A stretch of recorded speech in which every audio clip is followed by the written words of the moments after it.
Good morning, and today, Thursday, the 2nd of July, and we are doing lesson 3, page 77. Let's have a look what we'll be doing today then, comparing angles. And we've done angles yesterday, remember the acute to the obtuse and the right angles. So let's have a look. Discover page. The best roof for snowy or rainy countries has an angle less than a right angle at its peak, and the peak means at the end of the roof tips. Can we see? So let's read it again then, because that's quite a hard thing to understand. The best roof for snowy or rainy countries has an angle less than a right angle at its peak. So let's just have a look at right angle. We know that a right angle, if I've got my piece of paper, let me see, that's my right angle. So it says if it's snowy and rainy, it needs to be less. So I can understand why. If I turn it round, we can see that if my roof is less than,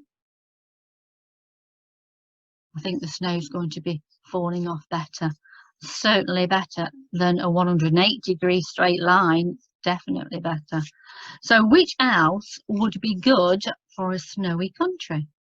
And 1B says for countries with little rain, the angle of the roof is usually greater than a right angle. So there's my right angle, so it would be greater. So the roof would be more like that. Yeah. So pause it, have a go, and remember with your squares, remember if you turn them round, we can see that if I look there, that is actually a right angle. Right. We're ready to look at the answers. Have you paused and checked? Let's look then. I need to check if the angles are greater or less than a right angle, which we did already. I will use an angle measure or think about turns. We could think about when we did the turning. Roof A is a right angle, roof C is less than a right angle. So roof C is less than a right angle. House C would be good for snowy country. And let's look at the others. These roofs have angles greater than a right angle. Did you get that right? So roof B is greater than a right angle. Roof D is greater than a right angle. So houses B and D would suit a dry country. Oh, this looks quite a nice one today, this one. It says, find out if each angle is greater than, equal to, or less than a right angle. So it's greater than, so greater than will be my obtuse angle. A right angle would be what I could make my square with. Remember, we can turn it round as well.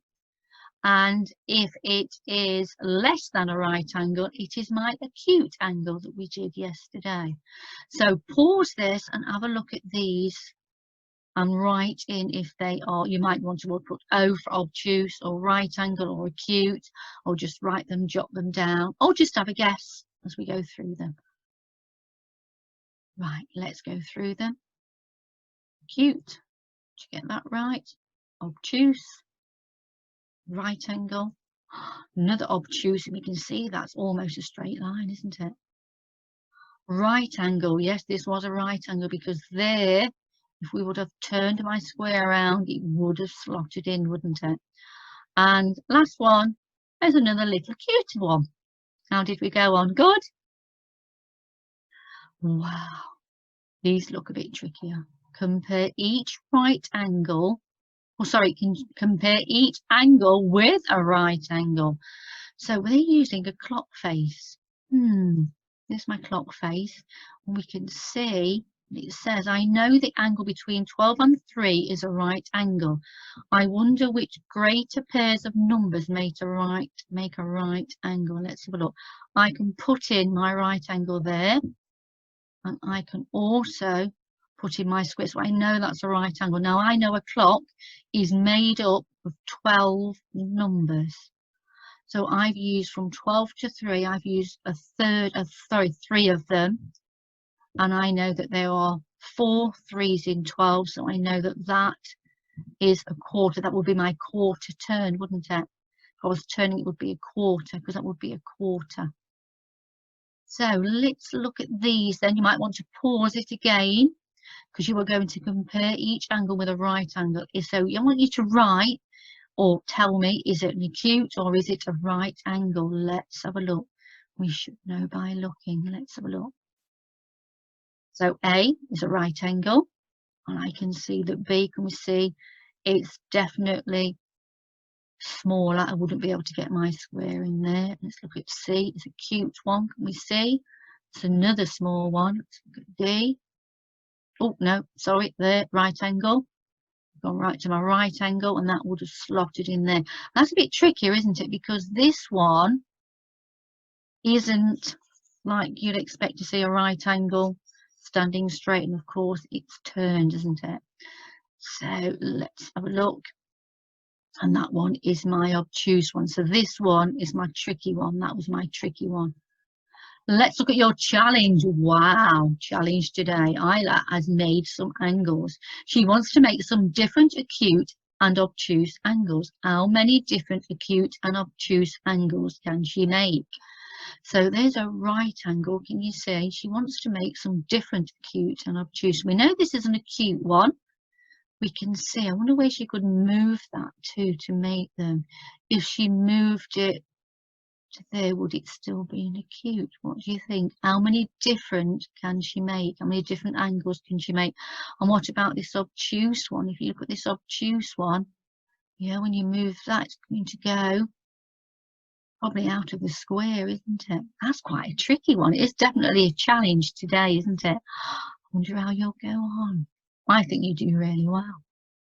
Let's look at our reflect today then. Where can you find acute and obtuse angles in school? Unfortunately, you're not in school, which is really sad. So you should not look in school. You should look around your house. How can you tell which angles are obtuse and which ones are acute? So how are you going to do it? What did you use and how did you do it? You might want to use square or anything you can think of to help you.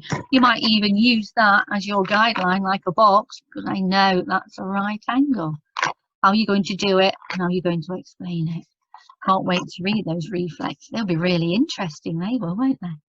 Right, another good day today. Tomorrow is going to be a little bit different. Let me explain why before we panic. Because when you look at your YouTube video tomorrow, instead of saying lesson 4, it will say lesson 5 on page 83. Because we cannot do lesson 4. Unfortunately, you need a ruler. And I know not everyone has got a ruler. So we're going to go straight on to lesson 5. If, however, you have got a ruler, you can actually have looked through the book and it's quite an easy one anyway. So you're going to measure the lines and then you are going to redraw them. Remember, if you have got a ruler, look where they start to measure, because lots of rulers got that extra little bit in case you chip it. So look at your measures carefully. And that's another reason why we're not doing it, because I can't come to your house and watch you do it and tell you how to do it really, really perfectly if you wish. So, but do have a go if you have got a ruler. And I will see you tomorrow then for lesson 5. See you tomorrow.